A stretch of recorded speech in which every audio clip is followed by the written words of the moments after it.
moving on to the next topic, which is the last two gigs that I've been to, which took place in December around a month ago. The reason why I didn't talk about these two gig reviews on the last episode is because of, the tributes to Lemmy, Scott Weiland, and the ongoing Guns N' Roses situation, which I felt had to be covered. But I'm not going to any gigs in January, neither's Matt. And so the two gigs that I haven't yet discussed, I'm going to talk about now for you, starting with The Darkness, which happened on Monday, the 14th of December at Southampton Guildhall. Yeah, if you want to ask me a question about it, mate. Yeah, first off, then tell me, what was the atmosphere like, and what was in the set list that really stood out? The atmosphere was good. I mean, it's The Darkness, but I saw The Darkness at the same venue 4 years ago on their reunion tour. There was a lot more people on the reunion tour. The crowd were a lot better on the reunion tour. But nonetheless, about halfway through, the fans really got into it, especially with Justin asking the people to bounce during, I believe, in A Thing Called Love, which was epic, kind of like roller coaster type feel. Set songs that stood out. I said it in the first episode, and I'll say it now, Permission to Land album. The gig was great, but also frustrating, for me anyway. The reason being is because The Darkness have released a new album this year called The Last of Our Kind. New album, it sold relatively well. It got to about number 12 in the UK charts. The reviews of the album have been really good. They've been playing a couple of songs on Planet Rock from the album. And yeah, they completely ignored it on the Last of Our Kind tour. So the Last of Our Kind tour, they played like 2 songs from it, and the songs they did play weren't even the radio songs. So essentially what they did, like I said, I saw them 4 years ago on the reunion tour in Southampton, and on the reunion tour they didn't have any new music, so they just played the classics. And then 4 years later, they've released 2 new albums since then. They do roughly exactly the same set list that they did 4 years ago, and about 3 or 4 songs from both new albums, even though it is the Last of Our Kind tour, play some songs from Last of Our Kind. Yes, they played 2, but as I mentioned, they weren't the songs I knew from the radio. So essentially, talking about them being a nostalgia band, they are. Me and you were talking about the Kaiser Chiefs the other day. I know they're not a part of our world, but every time you go see them, they play songs from 10 years ago from the first 2 albums. The Darkness are doing exactly the same thing. Yes, it was Christmas time. Yes, they did play the Christmas song in the encore, which was awesome.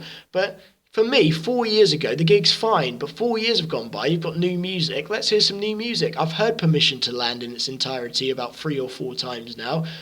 It's a great album. The Darkness will always play those songs. But for me, they played 9 songs from the album, play 5 or 6 and put in a few new ones just so that there's actually something new to get me going. Because if they come back to Southampton, I'm not even sure if I'm going to go. However, in terms of their performance, yeah, they were brilliant. They're a great live band. Justin still sounds brilliant. Dan still has a presence on stage of his guitar. It's still classic rock feel. And yeah, as a nostalgia band, they're one of the best. So I'll give you that, but I have mixed feelings on that gig. Fair play. So, yeah, that definitely sounds like a gig that I know for a fact then I'd probably have similar feelings, just because that would probably be the best route I could take in judging The Darkness if I saw them live at all. And, yeah, so it really is sad, actually, because you said about, as we said yesterday, the Kaiser Chiefs, and how they really are a proper nostalgia band.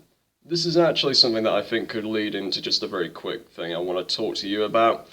I think one of the biggest problems that I told you yesterday with a lot of British rock bands is that, rock bands in general, actually, we see them come and we see them unwilling to make a lot of music, even after they just get 2 albums in. You said about the Kaiser Chiefs supporting the Foo Fighters, I think it was, and then a few and other... Green Day. And Green Day. And Bon Jovi. And Bon Jovi. And The Who. And The Who, exactly. So I've seen the Kaiser Chiefs 4 times without really wanting to, because they've just been supporting bigger bands I've gone to see. Yeah, it is annoying as hell, though, to think that, this could actually be something that keeps rock going, and yet bands are unwilling to even do what they need to do. isn't that just the biggest letdown in your eyes? Oh, for sure. We know that the Darkness were a moment in time.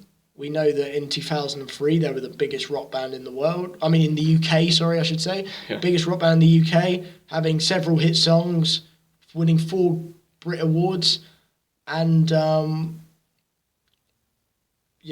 #1 record, which I think took Beyonce off the top of the charts, which, thinking about that now, is crazy, but that did actually happen, and we were there. And another thing which is crazy, going back to the Darkness and their reunion, is that, okay, actually, Matt, if you've never seen the Darkness, I think if you went to the gig with me that day last month, you would have really enjoyed it because you hadn't seen them before, and the songs you wanted to hear, they would have played. Yeah. However, I've seen the Darkness 3 or 4 times now since they've reunited. I didn't get to see them back in the day, I was too young. Yeah. But yeah, when since they're reunited, the reunion tour show at Southampton Guildhall I absolutely loved. And then I saw them at the Isle of Wight Festival in 2012. I couldn't get into it because I'd just seen Bruce Springsteen. So you essentially had Springsteen on the main stage of the Isle of Wight be phenomenal, as he always is. And then you go into a tent, so seeing the Darkness, in comparison, silly. And then, in 2013... it was the 10-year anniversary of Permission to Land. So I went to Portsmouth with my work colleague Grant Sharkey, who I'm actually seeing this week, and we went to that, and they play Permission to Land in its entirety, which they kind of do every show anyway. The only difference is on this tour, they actually played it in order. So I've heard Permission to Land roughly 9 out of 10 songs or 10 out of 10 songs from the album 3 or 4 times now, which makes me think, guys, we would like you to play a show without doing any of Permission to Land to see how it goes down, because I'm sure it would be all right. Yes, we know songs have got to be put in the set, but I just feel like the next tour, next album, it will be Permission to Land again. Yeah. And as a Darkness fan, I find that frustrating. Yeah, and as someone who doesn't actually know too much about the Darkness, obviously I've never been to a live show and I haven't actually got proper into them, but yeah, you are right in part. I will say, though, this much. Their reputation at the moment is probably the thing that will prevent me from getting the full context of feel that I'm meant to get from a live show by them. And that is going to be the biggest letdown. I really do get frustrated by bands in general that will not, up the ante. I mean, at the end of the day, I can understand some people get writer's block. I've suffered from it quite a bit. That's mainly just been down to routine, if anything. Getting in the way of everything that I wanted to do. But, I want to see them do more because, Well, the thing is, they're releasing new music. They're spending like a year in their lives recording new records. And I've seen them 4 times. And each time they've done exactly the same thing. Yes, you could say, Alex, you're a sucker, you keep going back. Well, this show, I really like the Darkness, and I figured I'm not going to any gigs for a while. I've just finished uni, got some friends going, it'll be a good night. Have that kind of vibe, and you do walk away from the gig happy.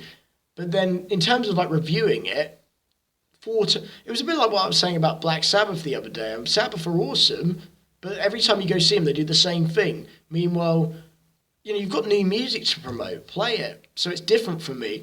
I've said before, the likes of Springsteen and Pearl Jam, every show they do a different set because they know what the fans want. Yeah, and even if Springsteen does keep a lot of his very classic back catalogue, such as Dancing in the Dark, which, let's face it, the music video of him doing that live is very different to how you'd picture it these days on stage, but he still has the ability to deliver it. Yep, and make it fun. And make it fun. And even without Courtney Cox, Arquette getting up and dancing on stage wearing a Born in the USA t-shirt. But he picks a girl out of the audience every show to do it. I know, that's exactly it. But you see, Springsteen knows how to keep it fresh by doing stuff you wouldn't expect to see at every single show. Yeah. And I'm saying this as a guy who's seen 2 full Springsteen shows and then just looked at the set list for about 4 or 5 of them. They're not all completely the same. His Hyde Park one, completely different to his 2003 live in Barcelona. Oh, that Barcelona show roughly consisted of the songs from the new album, The Rising, which was the song about 9/11. Yeah. And we're not gonna. We've gone a little bit off topic talking about Bruce, but we're just giving an example of someone mixing it up. Now we know that the Darkness can't do what Springsteen does because the Darkness are a band that are happy. As far as I'm aware, they're happy just to be filling big venues. Yeah. Because I'm not. If Darkness keep going the way they are in 5 years, if they're still a band. And are still touring and making new music, they won't be playing Guildhall, Southampton. They'll be playing smaller places. Yeah. Now, I'm not criticising people who play small places. Me and you, Matt, we love bands who play to 100 people, to 10 people to 100, to 80,000. We love music. But when you're the Darkness and you were, the biggest rock band in the UK in 2003, to then having a really successful reunion tour which sold out every venue. So now 4 years later, Guildhall only being 60-70% full. With fairly expensive ticket prices, I felt. Yeah. Yeah, it's £25 a ticket. And to me, the nostalgia and classic rock and the fact that there's going to be a lot of older people, because even though, the Darkness still attract people in their 40s and 50s who love Def Leppard because... it's that kind of music. Same with Blackstone Cherry and even Alter Bridge and some bands who sound very classic. But that's what I think about the Darkness and their Guildhall gig. It was good, but I wanted more new music because it was very samey. Anything you want to add to that? Yeah, I would just want to say, I would get it in two minds. I would have a 50-50 split between where I see the Darkness, and my thing that I would say is, I want to see them as, all their best songs, but I want to see them mix it up. So I would have, very mixed feelings about going to a Darkness gig point blank at this rate. I want to see them do, big venues, but only if they're really going to make it worth attracting a big crowd like that, because otherwise I wouldn't really be too surprised if they did it in smaller venues, because they're really just making everything much harder for themselves, if anything, to be that consistent. And also that's the difference. 4 years ago, the reunion show at Guildhall was sold out. Yeah. This time it was, like I said, between 60 and 70% full, and you kind of think, what happened? 4 years have gone by, they've released new albums that people have actually picked up because both sold well, but they don't play any of it. Yeah. And also, the difference, Fall Out Boy got back together. Yeah. Fall Out Boy, I'm not a fan, but they got back together and they had massive hits in the UK chart. And for that, they're an arena band. Yeah. The Darkness will never have a hit again, as far as I'm aware. If they do, the only reason what they do is if there's like a renaissance of rock music, getting back in the top 10 like it was when we were kids. But I don't know what to see with the future of the Darkness. If they want to stay a nostalgia band, they can. But I don't know. I think for me, the Darkness at the moment are a band that if you put them fourth down on a festival bill on the main stage, it's perfect. But going to see them at their own show after already having the experience of seeing them since the reunion, don't know. Yeah, essentially, if they're a nostalgia band, that to me is basically a one-shot gig experience, and then that's it. Yeah. Until they grow up and start writing more music. And another reason why we deem the Kaiser Chiefs and the Darkness nostalgia bands is because of this. Yes, they have good enough tunes to pack a set, but I'm actually going to talk about Def Leppard in a second. Now, they're a band who are not a nostalgia band, and there's a reason. Def Leppard had about 4, 5, 6 solid albums in a row. That's good enough to have any set. The Darkness had like 1.5, 2 records. Same with the Kaiser Chiefs. And then when a decade goes by, and then you think, it's different. When you have 4 solid albums in a row worth of material, it's debatable what a nostalgia band is, but when you're legendary 80s festival headliner like Def Leppard, that's the difference. And, Stone Temple Pilots I was talking about on the last podcast, do you know why when they got back together, do you know why they weren't a nostalgia band? Because they had 4 solid records in a row. Yeah. 2 3-year gaps between each record. Exactly. Same with lots of bands from that era. But anyway, moving on though to my next gig review, which is Def Leppard, Whitesnake and Black Star Riders at Wembley Arena, just 4 days after the Darkness on Friday the 18th of December. That gig was overall a lot of fun. Before I start, I actually am going to go back on my word. I made a mistake. Def Leppard's new album has actually grown on me. During episode 1, I didn't like it, but that's because I gave it 2 plays whilst I was listening to it whilst doing my assignments. Yeah. And I don't know, it just didn't fit. It might have been due to a little bit of stress or, whatever. But, yeah, I started listening to it a lot that week before the gig. And I thought, do you know what? Second half of the album, don't think anything of it. The first half has its moments. And there's a couple of songs that they didn't play the other night, which I think, wow, Leopard... and that even shows that even though me and Matt do a podcast, even we make mistakes. Yeah, and we're not afraid to admit it. Yeah, and that's it. And Def Leppard's self-titled new album has grown on me. And for that reason, I was more excited to hear some new songs from it that night. Okay. Going from the beginning, Black Star Riders were awesome. I thought they'd be awesome. They were. They played everything I wanted to hear. They got the crowd going on the Thin Lizzy classics such as Jailbreak and Whiskey in the Jar. Yeah. Unfortunately, there was no Boys Are Back in Town, which was a little bit annoying. But luckily, I've seen them before. I've heard it. I'm sure if I go and see them at a headline show in the future, they'll play it. And also, to be honest, I think Black Star Riders' new music is that good that I'm not even disappointed when they don't play Lizzy classics. Yeah, just out of interest, do you think they could deliver a few Lizzy, Gary Moore classics like Over the Hills and Far Away, or do you think that has to be kept very specifically Gary Moore's only thing? As far as I'm aware, they don't play that song. Well, yeah, but just do you think they could deliver it? Of course, and I think they can deliver anything Thin Lizzy or Gary Moore because they are that good a band. Yeah. And Ricky Warwick is that good a front band. Yeah. Not even just blasting out tunes on stage, acoustic, they're brilliant as well. And for me, they are the current classic rock band on form. And it was a pleasure seeing them. They played for about 40 minutes, and I would have liked longer, but I was near the front. And as soon as they came off stage, I was happy. Whitesnake then came on, and we spoke about Whitesnake and David Coverdale doing the Purple album during the first episode. Was it as bad as I predicted? Well, let's just say this: Coverdale has a very good band. Yeah. They've also got a good back catalogue, and they get good audience participation. And regardless of the way Coverdale looks and sounds, he is still a presence on stage. He's still got charisma. They open their set with Burn by Deep Purple, and the chorus, he just let the audience sing it, which in a way you could say is kind of cool, but then you think, are you only letting the audience sing it because you can't hit that note? Yeah, exactly.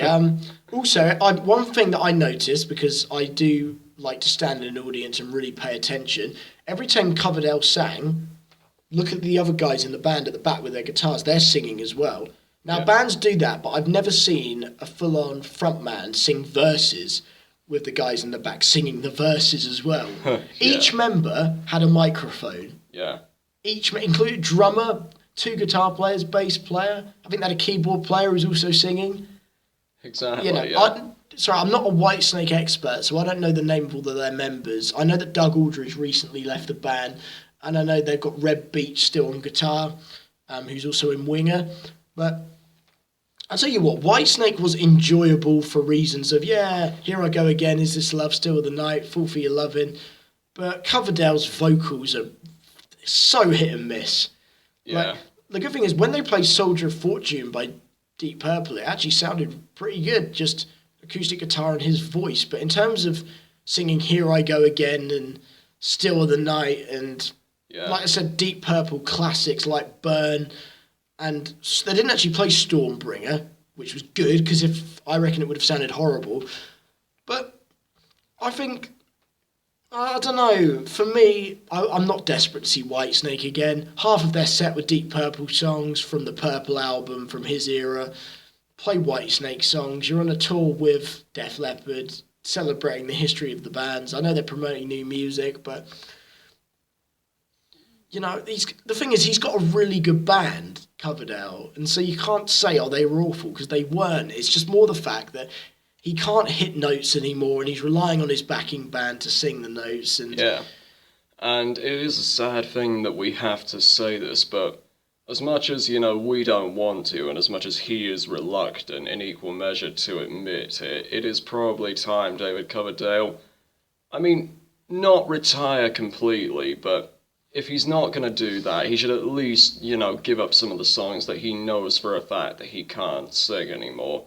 Or if he really wants to keep trying, but make sure it's not too much stress on himself, it wouldn't be any real issue, and it's not shameful. Just hire a vocal coach.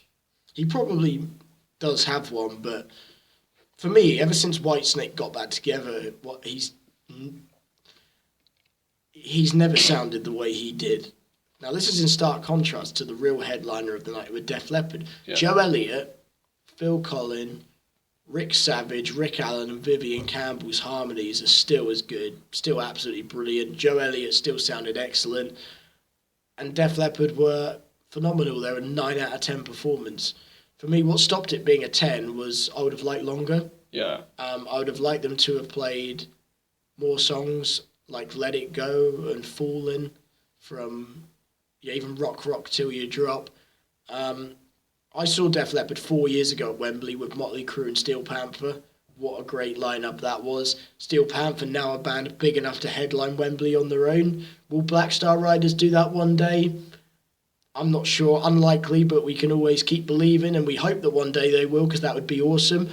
But yeah, as for Def Leppard, they played 2 new songs from the new album, and both sounded great. They opened with the song Let's Go from the new album, and they played the classics you expect: Pour Some Sugar, Let's Get Rocked, Photograph, Rock of Ages, Armageddon It, Love Bites.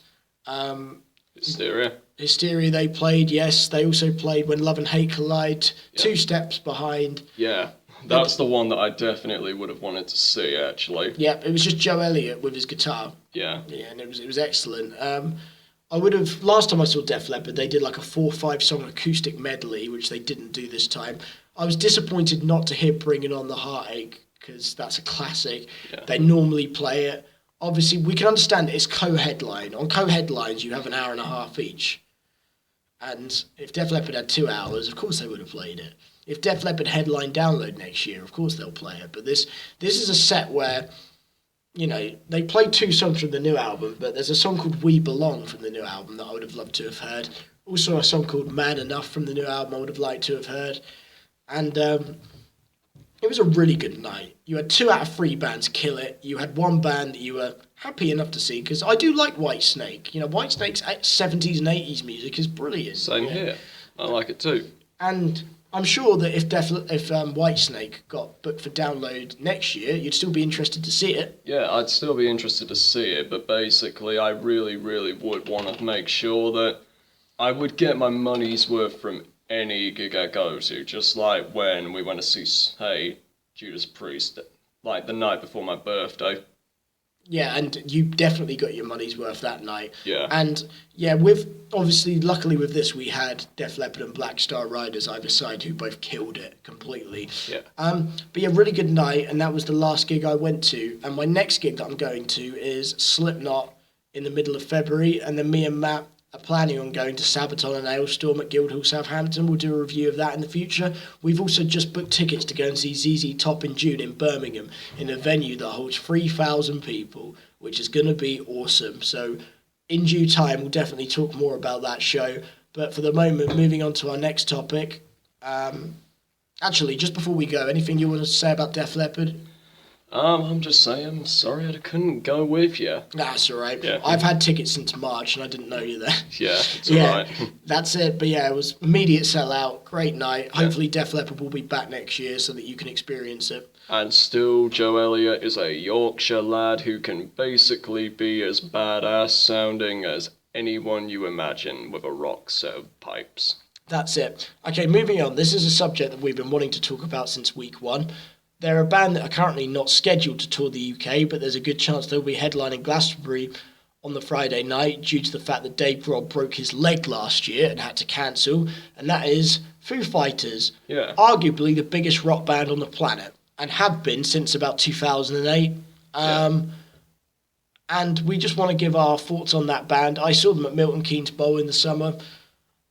So yeah, tell me about your history of the band and just what you want to talk about with them. Where do they stand at the moment? What do you think of the band? Do you like them? Just go ahead. Okay, first off, well, yeah, the Foo Fighters, I first got interested in them probably from the textbook method, which is from, just listening to a bunch of Nirvana CDs, which obviously, Nirvana are one of the first big names that come up with, grunge. And yeah, Dave Grohl, I'm just more than happy to say that, what he ended up doing got me interested enough to see if I could pick up his drumming technique on certain Foos albums, and yeah, turns out that was Taylor Hawkins' job, and Dave was actually the front man. You see, Dave is such a diverse and talented musician, it's no surprise that, at least in the rock spectrum, that he is very, very popular, and also, he is a very educated, rock star, if you think about it, because the guy... He's intelligent, he understands the history of the genre, he understands all the necessary ins and outs of what a musician needs. It's not a surprise for a frontman like that, especially seeing as how I think one of their albums, probably their most recent one, was actually dedicated to the rock tradition of America. Yes. In that same sense. Sonic Highways. Yeah, Sonic Highways. I'm always letting certain things, like such annoying things, slip, but moving on.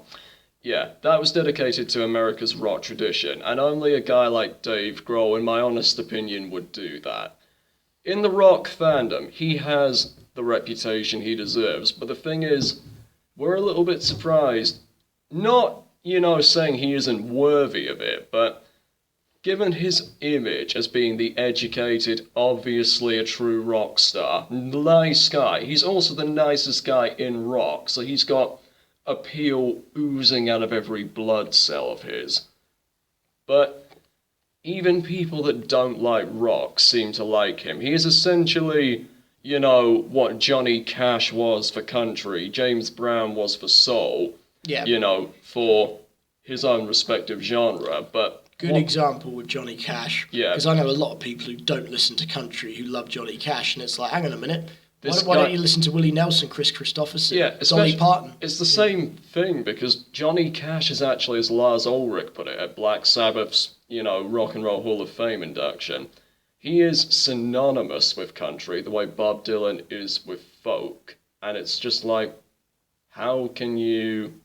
I mean, yeah, I understand there are probably other factors that come into it, but whether Dave Grohl is just the nicest musician out there of his era, you still have to admit he is still very clearly a rock star in every possible sense of the word, which is positive.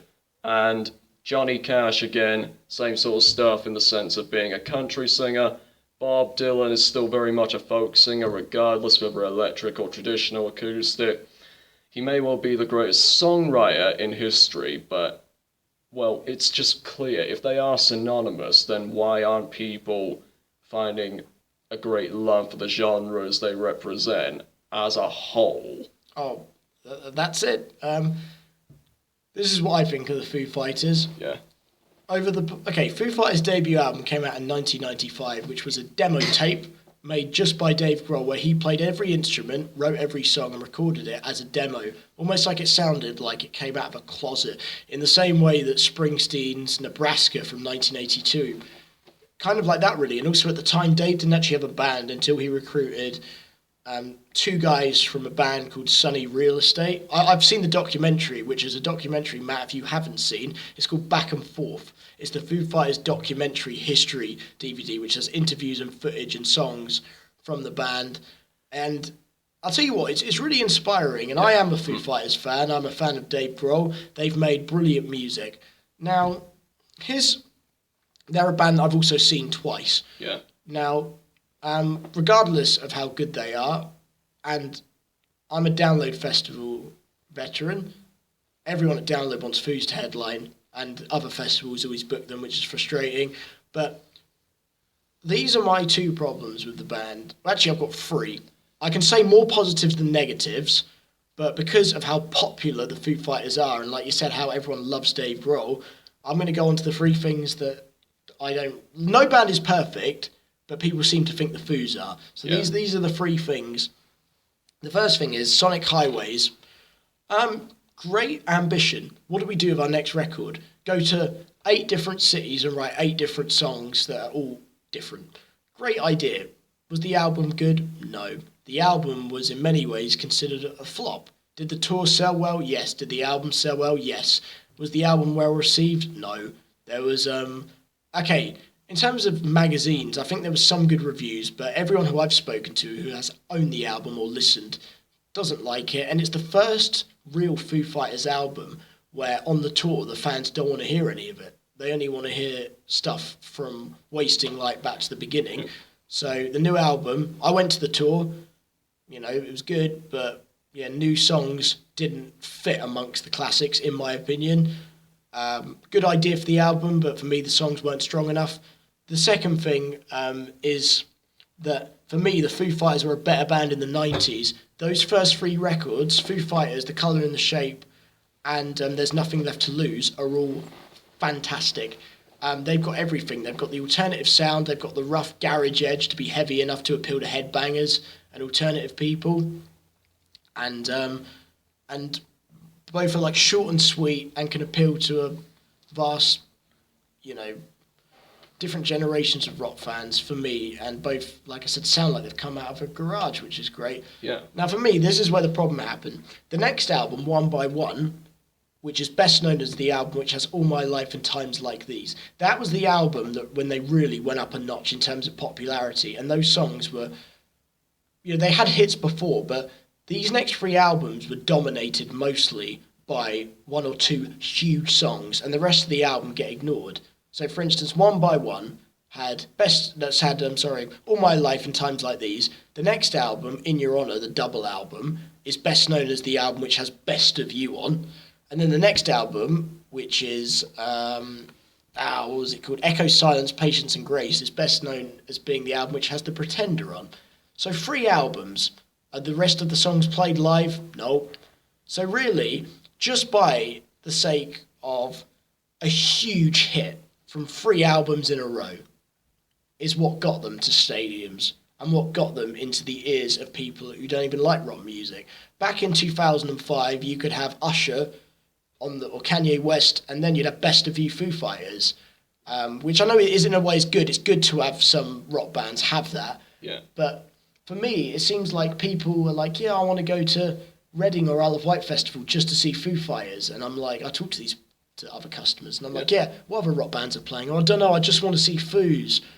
And I'm thinking, okay. And then I realise Foo Fighters have become Coldplay.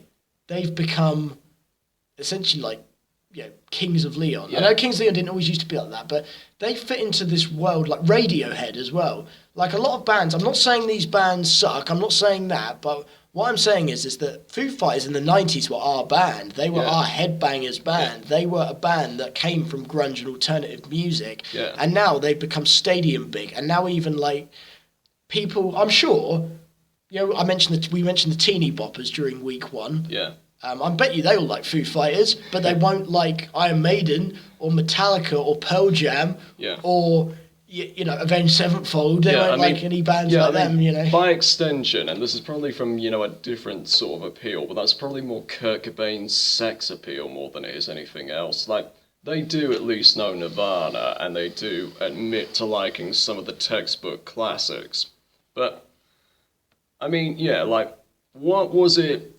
Really, that really made it bad for me is the fact that, Dave Grohl probably would hate this image because, again, he is a very educated rock star. And he could play in a punk band. He loves punk bands. Yeah, Dave Grohl is, literally everything you would essentially want in a great hero of a rock star. But the problem is his band has become a band of many contradictions. They are everything you want a rock band to be, but they seem to have this sort of weird, similar to, as I've said, Johnny Cash.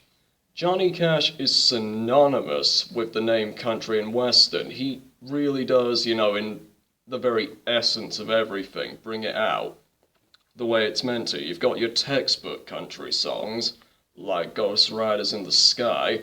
Then you've got some more typical Johnny Cash, things like Hurt and, other bits and bobs like God's Gonna Cut You Down, which I don't even know if it was his song or not. I don't think it is. No. That was one of his last albums that song was on. I'm going to say this much. It's probably not his own song, as you've just said, but at the end of the day, it is still recognisably, a Johnny-specific kind of song. And, do the Foo Fighters deserve this kind of treatment? Because, at the end of the day, fans, you want them to hear your music, but it's just so stupid the way how some of his fans don't seem to get what he's even about to me. Let me give you an example. Let me give you an example. I have a friend in Southampton. His name's Chris. He's a glam rock DJ. A kid came up to me in a club once and said, "Put Foo Fighters on," meaning put on All My Life or The Pretender, Monkey Wrench. And then Chris put on, don't get me wrong, they're good songs, and then Chris put on Generator, which is a song from The Colour and the Shape, which was actually a single, but it's just a song that's sometimes played in the set. It's one of the only Foo Fighters songs that I can think of which has the use of the talk box, which is best known as being used on Living on a Prayer by Bon Jovi. Yeah, exactly. Now, my mate put that on, and then an hour later, the kid goes back and he goes, "Where's my Foo Fighters?" And he goes, "I played it." And that is it. Yeah, but how would you sum up everything that I've ended up just saying? Spot on. Yeah, because Dave clearly wants to be seen as what he is. He is very specifically, a rock and roll guy, much the same way Lemmy always saw things. No matter what they fall into, they would really love to just be seen as rock and roll, if anything. Oh, definitely. Despite what they fall into, category-wise. But, the Foo Fighters are a band of many contradictions. They have fans that essentially seem to be more sheep, if anything. And Dave, he is the good shepherd in the sense you take a look at him and you can see quite clearly a Jesus image for rock and roll. But, it's weird. Like, I love the Foo Fighters. I hate quite a few of their fans. And I'm not saying that trying to pick out a fight, and I'm not trying to make myself out to be a music snob. Yeah, we know Foo Fighters are a good band. We know that they have a good a back catalogue or a good a set list as any band on the planet. Yeah. We know that. It's just like what I was going to earlier. Why is it that people, hipsters who adore the Arctic Monkeys, love Foo Fighters, but don't love your Nine Inch Nails, your Pearl Jams, your Faith No More's? Yeah. Why don't you like these bands? Oh, I know why. Because actually, this is another thing. They barely even understand them. Yeah, exactly. Or they don't know them, or have never given them a listen because they're lazy. Yeah. With Foo Fighters' popularity has actually got Nirvana more popular, even though Nirvana are no longer a band. For me, I've made this clear. I'll talk about this properly another time, but another reason why Nirvana's fame has continued to grow even when the band dissolved after Kurt's death is because Kurt shot himself. The other bands from the 90s didn't have a song as big as Smells Like Teen Spirit, and because of the success of the Foo Fighters, which was Nirvana's drummer, now lead singer Dave Grohl. Yeah. And it's an interesting one, but what next for the Foo Fighters as a band? Okay, I know we've criticised a lot of people. Yeah, Foo Fighters are a band that half of their fans don't like rock music. They don't listen to other rock bands, but they love the Foo Fighters, but no one else. What's that all about? Yeah, it is like the biggest oxymoronic... Like, oxymoron should be a noun for people that are self-contradicting twats. You complete and utter fucking oxymoron. Yeah. See what I mean? That's it. And also, I was meant to go to Wembley Stadium in the summer. He broke his leg, it got cancelled. We got refunded, and then they played a gig at Milton Keynes Bowl. And Dave Grohl, fair play to Dave Grohl, he played in... He built his own, throne for him to still play in a band whilst having a broken leg, which was awesome. I would have rather have seen him running around the stage without a broken leg, because then you get more of the real Foo Fighters experience. Yeah. But the support act was Iggy Pop. And for me, Iggy Pop owned that day for me. Yeah. For most of the audience, of course not, it's Foo Fighters. But for me, having never seen Iggy Pop before, for me, Iggy Pop is the best thing that I remember about that day for me, because Foo Fighters were promoting a crap new album. as awesome as what Dave Grohl was doing, he wasn't running around and doing his usual stuff. He was constricted, and they're a band that I'd already seen. Iggy, however, did everything you could have wanted, meaning... Yeah, Iggy, playing the songs you want, doing his dance moves. Singing the passenger. Yeah. And also someone I've never seen. So that was it for me. Now, as for the future of the Foos, I think the next record hopefully will be a return to form, because I loved Wasting Light. Yeah. And, you know, we don't want the Foos to get any smaller. For me, there are bands just as good as the Foo Fighters who are not as popular as them. Yeah. But that's just life, unfortunately. And Dave Grohl, you could say it's good that he's a nice guy, because we want more nice people in the world. Yeah. And especially rockers with long hair, who some regular people might be like, and then they see Dave Grohl on the One Show, which he has been on. I don't like that show, but he has been on there. And then even my mum kind of saw it and thought, he seems quite nice, actually. And I'm like, yeah, told you. Yeah, because, like, I mean, let's face it, stereotypes, we'll always admit, they do exist for a reason, but the reason is really just bad timing and bad circumstance at that stupid time. So Dave Grohl is the real counterintuitive, or not counterintuitive, but the counteraction, I meant, of that image, and we need more people to counteract that. And I would like, Dave, can I just say this? If by some snowball's chance in hell that you ended up hearing this, can you please go out onto a stage and say to your fans, just direct this towards the ones that actually do go there purely, you know, because they want to follow others, because, of such reasons we've already said. Tell them of bands that have inspired you, bands that you recommend, and bands that you really, really want them to understand the true significance of what it is you do. Just the foundation for what you've actually built your career upon.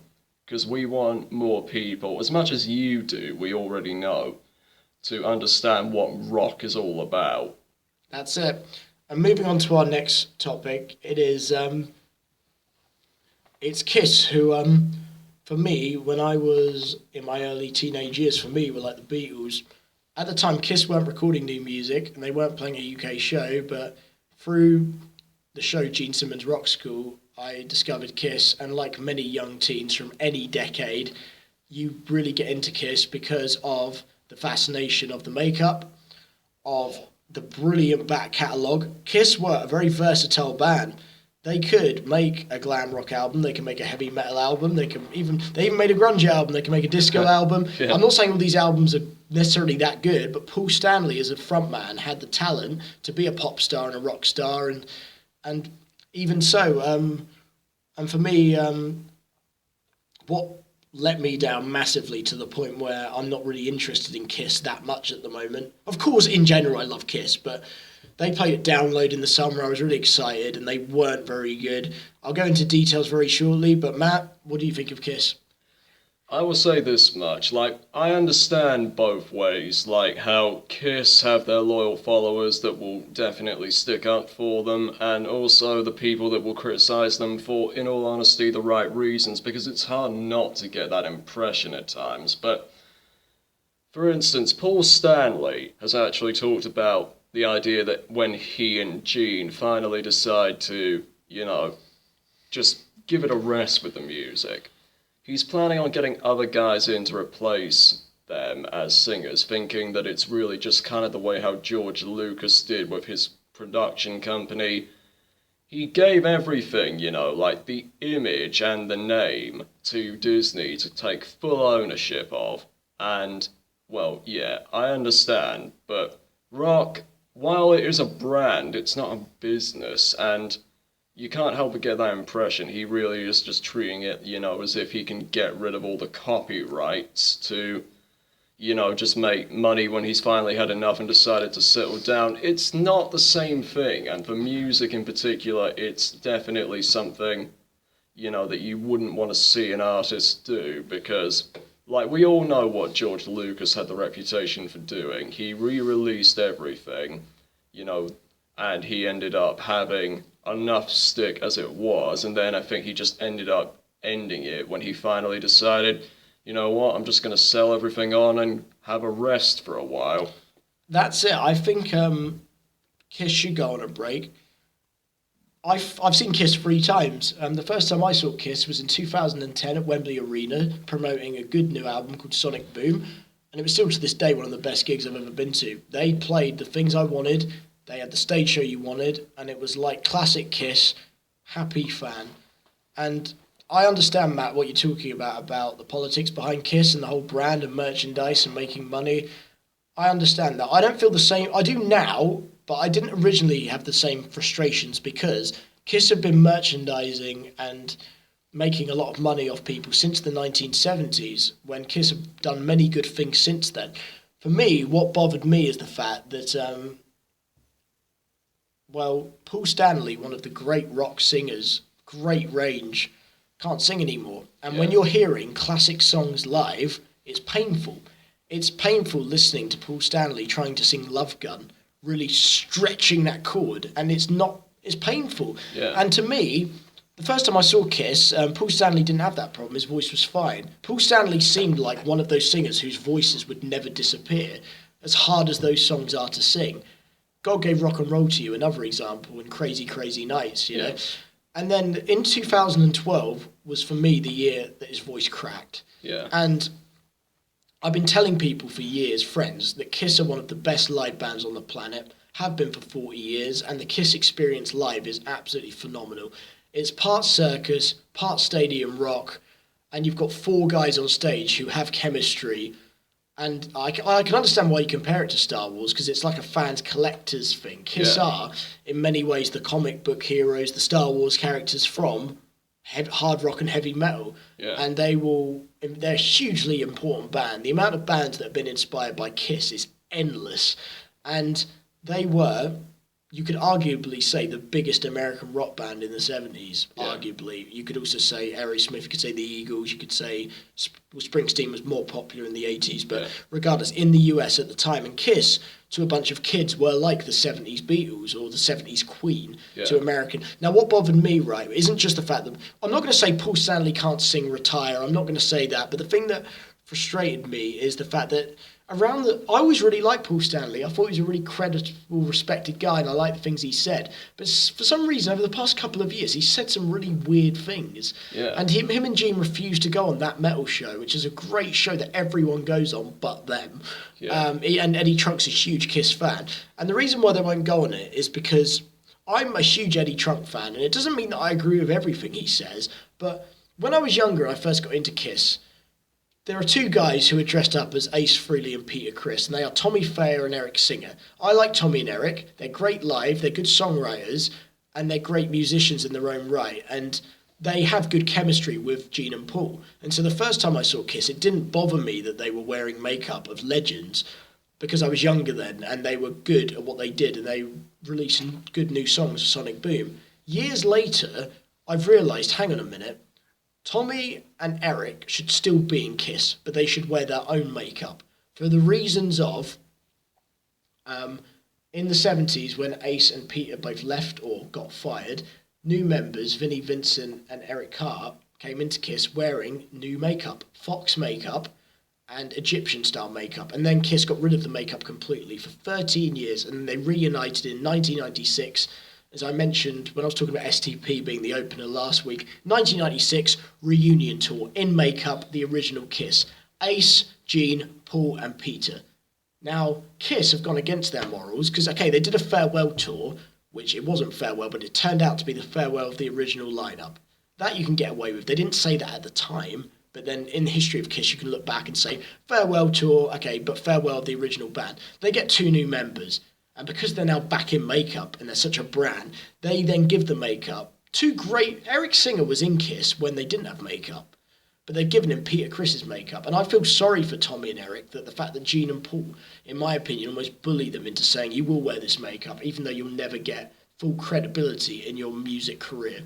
Yeah, that is actually pretty much the saddest thing about it, because, like, Yeah, I mean, Paul and Gene, like, Gene doesn't really seem to have too much, that he will go out and openly say, unless you get him. He says big stuff when you do get him to say it. Paul is probably the more frequent to actually do those sort of things in interviews, but, he says less heavy things than you would get from Gene, just more consistently.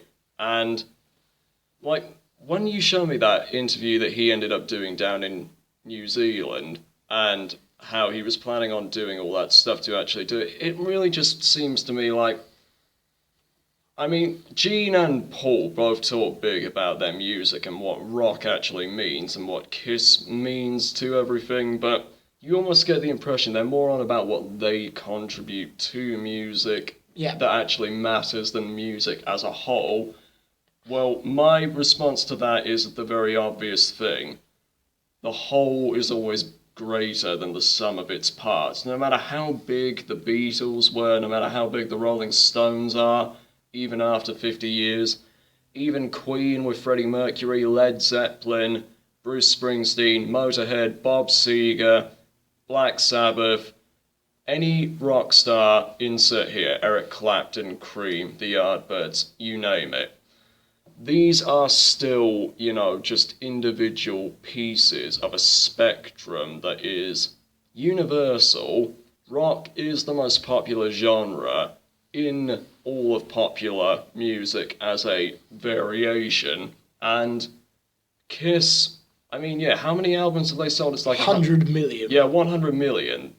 Like, there are bands that have outsold them, like, quite significantly. I'm not saying that's not impressive. It is impressive. It's more than I'll ever be able to sell because I'm not... Not just that, also more than a lot of people we talk about on this podcast. They've sold more... Kiss have sold more than Def Leppard, Whitesnake and Black Star Riders. Yes. And they've also sold more than Motorhead. They've sold more than STP. They haven't sold more than Bowie. They haven't sold more than Bruce. No, not Bruce or Bon Jovi, but they're still one of the biggest selling American rock bands in history. Yeah, I would just like to say, though, it is that thing, like,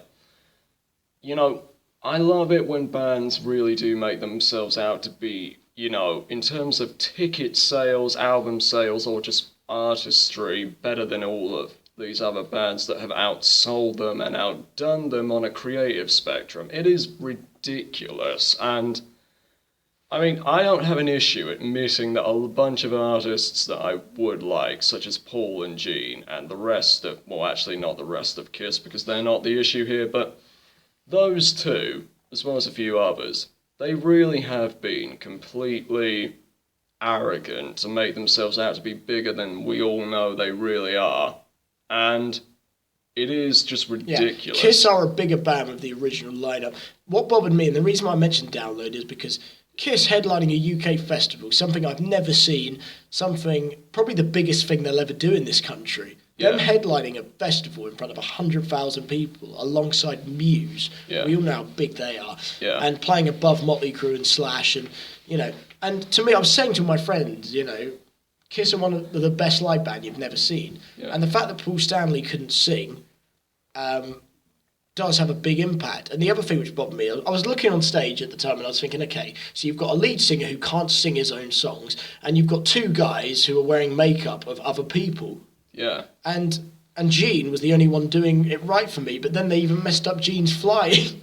Which isn't Gene's fault. Gene kind of saved the day that day for Kiss, but I think it's just at the moment, I love Kiss, I always will, but at the moment, what's going on at the moment with the two replacement guys who I love, I just don't love the makeup they're wearing because it doesn't belong to them, and the fact that Paul Stanley can't sing anymore, it bothers me, and for this reason, I want Kiss to go on a long break, and, I'll tell you what, we're slightly running out of time for this topic, Matt, but when we talk about the Rock and Roll Hall of Fame, which can be another topic we can discuss over the next couple of weeks because of Deep Purple and Cheap Trick getting inducted too late, we can talk about Kiss and their induction in 2014 and how they refused to play, if you remember. And also, how about this? We can also, in the future, do a topic which is Rock and Roll Hall of Fame, list of artists that we all know are too late for one key reason each. Yeah, that's it. Okay, So yeah, with Kiss, I just want them to go on a break really because I'm not happy with what I see. And you were saying about bands too big. Our final topic of this podcast is AC/DC, and the reason why we mention them is because they are a band who are touring. Well, they toured last year and they're touring this year. And over Christmas, after we recorded episode 1, I successfully got a ticket to go see them at Olympic Stadium, which I can't wait for. Sorry, Matt, that you're not going. I know you couldn't afford it at the time, and I couldn't afford 2 tickets at the time. It's interesting. AC/DC tickets go on sale a week before Christmas. Do you think it being a week before Christmas will affect business? Of course it won't. Tickets sold out in 5 minutes. Whole stadium. Yeah. And it will be the first official gig at the Olympic Stadium. Now, AC/DC are a band who only do stadiums because they can fill them. And they've only, over the past 15 years, the only festival appearance they've ever done is Download 2010, where they refused to play unless they brought their own stage, which was up the whole weekend next to the main stage and no other bands played on it. Which is ridiculous. Explain why you think that. Well, because AC/DC, I was into AC/DC, from maybe about 7 or 8 years ago. They really were one of my favourite bands, in terms of the real traditional hard rock spectrum. And I respect them, for having that back catalogue of great songs, which they don't even go into too often, but they do tap in and out on occasion. And their roots are basically Angus and Malcolm Young, 2 working-class Scottish immigrants to Australia who then got together with some other guys, and they had a few changes in their early lineup, but Bon Scott, the very key thing in helping them kick off with, a more aggressive-sounding version of Robert Plant's voice, they were really building themselves up from the ground as a very typical working class band. And with Bon Scott, in that image as well, also a Scotsman who essentially moved to Oz when he was younger. It was just like that. They really have set themselves up as the working class heroes of where they really came from. And they're every bit as big here as they ever could be in Oz, probably even more just because of the sheer numbers. Oz is about the size of Europe, but it has about a third of our population. So it's not actually surprising, it's just, you times the popularity by 3 over just because there are more people to get that popular. And I'll basically say, if they build themselves up like that, why would they suddenly get so pompous and say, we want our own stadium, mate. We want our own stadium and we want to get on there so we can only do it with our own people. And we are our own collective. We want to do it now. That Download show, they got paid $4 million to play as well. Yeah, that is extortion. Yeah. And you wouldn't expect a band like AC/DC to do that. Especially seeing as how, all of their members basically can't exactly claim to be that big. And in the 70s, they were a club band who would play anywhere. Yeah, exactly. They really were a club band that would play anywhere, and whether that was on live TV, whether it was in a stadium, kudos to them to getting up to that level, but their credibility, I'm surprised it hasn't taken a nosedive since then, in that same sense. One thing I will say about AC/DC is that 2008 album Black Ice skyrocketed because AC/DC hadn't toured or done any new music for about 6-7 years. They were out of the way for that long, and then when they returned with Black Ice and album sales were huge, they then became a stadium band and they were bigger than they'd ever been. Seriously, I know obviously Black Ice isn't as good as Back in Black or Highway to Hell or Let There Be Rock. But that's not as good. But in terms of, we are AC/DC, we are back with the classic lineup and we're going to kick your ass. Yeah. And that's exactly what happened. But then, like I said, since then they've become so big and that, everyone wants to go and see them. Even people who don't even like rock music that much want to go and see them. We've already discussed that, so I'm not going to go into detail. But for me, live on stage, they're still killing it. I like AC/DC. Rock or Bust, good album. Black Ice, good album. I like what they stand for. I like what they do on stage. They're still killing it live. The only thing that I don't like is the greediness, which we've just mentioned. Yeah, because if you really do set yourself up from the ground as being the working class hero, you don't want to extort people the way how, You know, it's essentially the irony. Imagine if a Labour Prime Minister in our country got in and started saying we're going to tax the poor more than we do the rich. It's like, you are just a Tory in disguise, aren't you? That's it. And also, you can tell the timing of their gig at the Olympic Stadium is the weekend before Download. It makes you wonder, why don't Download just book AC/DC instead? And then you realise, oh, Download tried, they failed. Yeah. And with the problems from 5-6 years previously with booking them, Download are like, yeah, it's fine, Olympic Stadium, you can have them. We'll stick with our Maiden, Sabbath, and Rammstein. Don't get me wrong, I'm sure we know that they'd rather have AC/DC. If they had AC/DC, the festival would sell out completely, but it just is what it is. And I don't think AC/DC are playing any festivals this year, because I can't see them ever playing a festival again at this rate. Yeah, and in all honesty, like, they seem to need to remind themselves. I mean, let's face it, Live at the River Plate, down in, where is it, Rio de Janeiro? In a stadium. Yeah, in a stadium. In a football stadium. That was great, but you could actually tell from the sheer number of cannons that they had at the closing song for those about to rock We Salute You. That would have been the better festival or gig, point blank, to go to, because, you know, you've got more room for more cannons, you've got bigger, you know, areas, you know, where you can just spread out and do stuff. And a stadium, yeah, they get condensed and they really want to show, you know, for what it's worth, how many people are in there, that they can just jump up and scream and sing and do all that. That's it. It's not a bad thing, but at the same time, you know, they're not getting as much from stadiums as they may do at some festivals anyway. So if you really want that much money, stick with festivals, Brian, Angus, and everyone else. And Cliff. I mean, Cliff actually doesn't seem like a bad guy. And actually, now that it really is, you know, without Malcolm in there, or Phil, yeah. I would say this is probably more down on Malcolm, and yeah, Brian, I wouldn't have really pictured it being in his image, because even though he is probably the main person at the moment in charge of everything. No, I think Angus is. No, I mean, in terms of, you know, where both the young bros had possibilities where they could share things evenly. Oh, right, yeah. If Brian is, you know, the only person that could fill that shoe, which he is, he would be, you know, the only other person they would get for that same responsibility. If not, it's entirely on the schoolboy. Exactly, and just in case you're a listener who doesn't know the situation of AC/DC, the reason why they don't have all 5 members, including Malcolm Young, who is a founder, is because he got hit with dementia in 2014, leading into 2015, and so he can no longer play guitar, which is very sad, but they've replaced him with Stevie Young, who's their nephew. Yeah. Keeping it in the family, does a great job in the band, and their drummer Phil Rudd got arrested for trying to murder someone, as well as being caught with cannabis on him, and so he's not in the band, but they've replaced him with Chris Slade, who played on drums in the 80s, whilst when Phil Rudd was fired for the first time. And so really, they've got all the members they can, so you've got to give them their due there. Yeah. We'll give them their due, but yeah, the point we're trying to make is we love AC/DC, we will still go and see them, we just don't want them to be as greedy in the future, so come on guys, just remember your roots. Yeah, I mean, Brian, I don't see this as being an issue with him, but let's face it, his dad was a man, you know, like a petty officer in the army. He's from Tyneside, well, actually, he's from somewhere upon Gateshead, actually, but he is still a Geordie.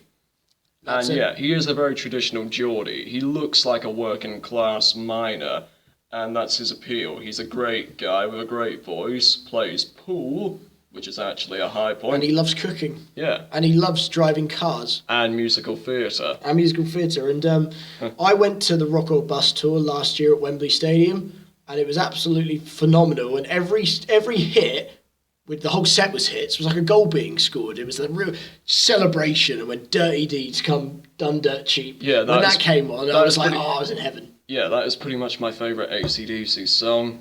Nice one, man. Yeah. But anyway, before we go, anything more you'd like to add about AC/DC, just for the next minute or so?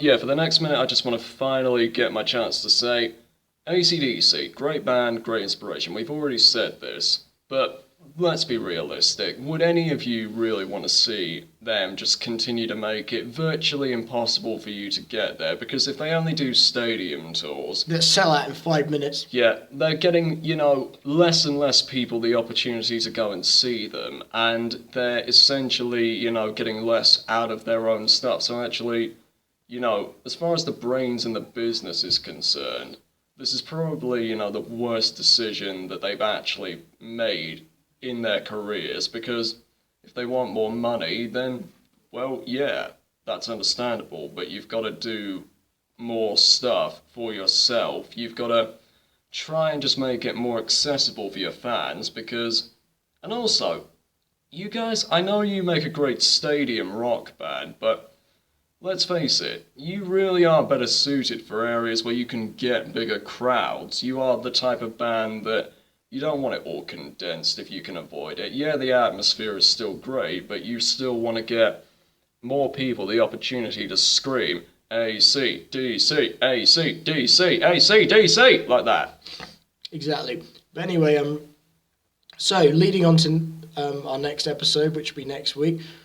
Thank you for listening to this, by the way. I've really enjoyed it. Matt, you enjoyed it? Same here. Nice one. Next week, we'll be talking about, hopefully, no more sad news this week, so we can actually stick to our schedule.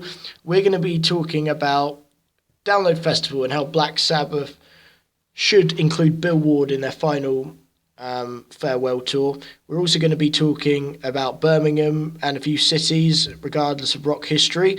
And we're going to be talking about a few smaller bands, such as The Answer, and a band that I used to like, Taking Dawn and Black Spiders, a few smaller hard rock bands.